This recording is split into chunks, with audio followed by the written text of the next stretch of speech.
Has life got you down? Are you disillusioned with your career choices? Do you have that nagging feeling that maybe, just maybe, there's something more for you out there? Then come visit the dungeons of Hinterberg. Beautiful scenery, clean air, crystal clear water, and monsters to slay all day. Let the friendly people of Hinterberg make your stay the magical journey you've always wanted. Somewhere in another world, there's a small vacation town of Hinterberg. You know the sort, hidden away in the mountains, a backdrop that's used for postcards that say, "Wish you were here," where you can ski even in the summer, and probably need a loan just to visit. Now imagine if in a world, magical portals suddenly opened up all over the place, bringing not only monsters and magic, but also dungeons galore.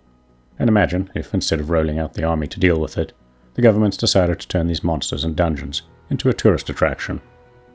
This is the concept behind Dungeons of Hinterberg, as you control Louisa, a lawyer disillusioned with life and her career, who makes the decision to try her hand at monster slaying in Hinterberg on a much-needed vacation. So packing up her bags and probably signing a ton of life, death and injury disclaimers, she heads on over to Hinterberg to reassess her life. In practice, Dungeons of Hinterberg combines a bunch of different elements to create a stunning, cozy, sim-life action-adventure. And that's what it is, a cozy game that mixes up storytelling with compelling life-sim elements and a fair bit of action to draw you deeper into its fantastical world. And it does so wonderfully by being as down-to-earth as it can be amidst its more fantastical elements.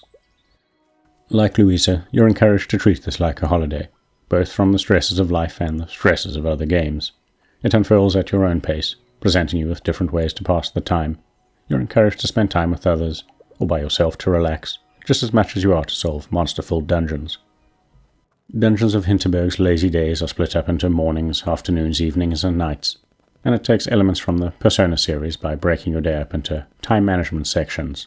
But there's no pressure and you're left to your own devices on how to spend that time. You can explore the overworld areas, talk to people, find spots to relax, and of course, conquer regional dungeons. The evenings are where you get to flex your social muscles by choosing who to spend it with, or by relaxing in the cinema yourself, with the social aspects contributing to your character development in one form or another. Befriending the residents and other slayers opens up perks, such as more health, stamina, or money for you. Other activities, such as watching a movie or relaxing on a mountain path, can increase your health, along with one of your stats. Unlike many traditional RPGs, Dungeons of Hinterberg uses a simple grading system, with 1 being the lowest. Naturally, the higher your gear, the higher your level. Other character stats are less obvious, like renown and amusement, which make it easier for other characters to connect with you, opening up friendship options and favors to complete side quests. You can choose who you want to get to know through their interests, or by being mercenary about it and choosing your initial friends based on the perks they might provide. Characters have their own backstories and personalities, and several side quests that need your help in solving, such as helping them boost their renown to stop the town from closing down their stores.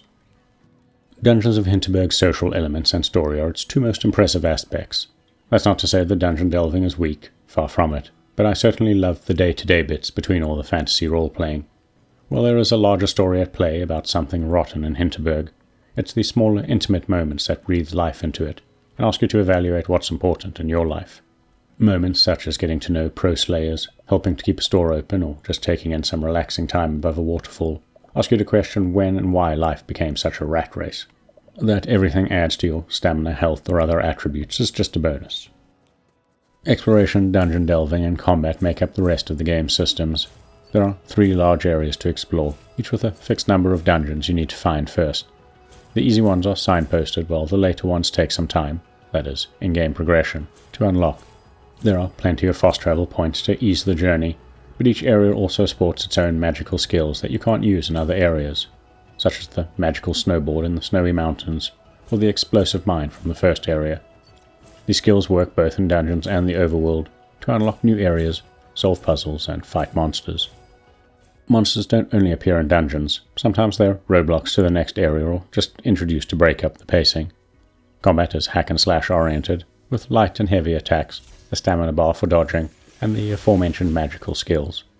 You can add charms to your weapons and armor for buffs, along with further offensive moves on a charm board that gives you extra passives, such as more HP, or active skills like an area of effect meteor shower. Combat can be challenging, but it's never going to make you break a controller. The challenge versus relaxation ratio is near perfect.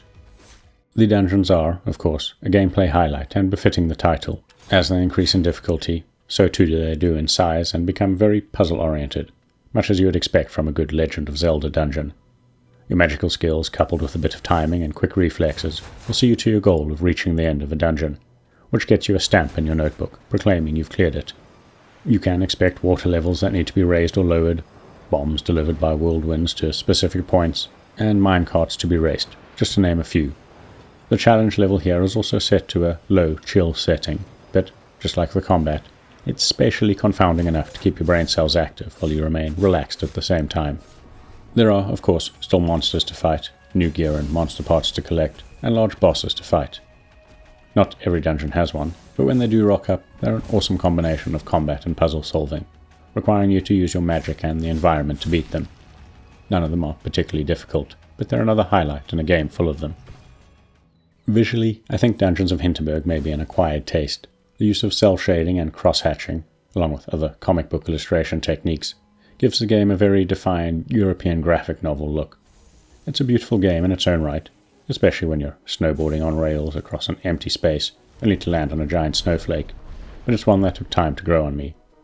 The soundtrack and animations are also great, but one negative for me was the on-foot movement speed, both in and out of combat, which is a little on the slow side.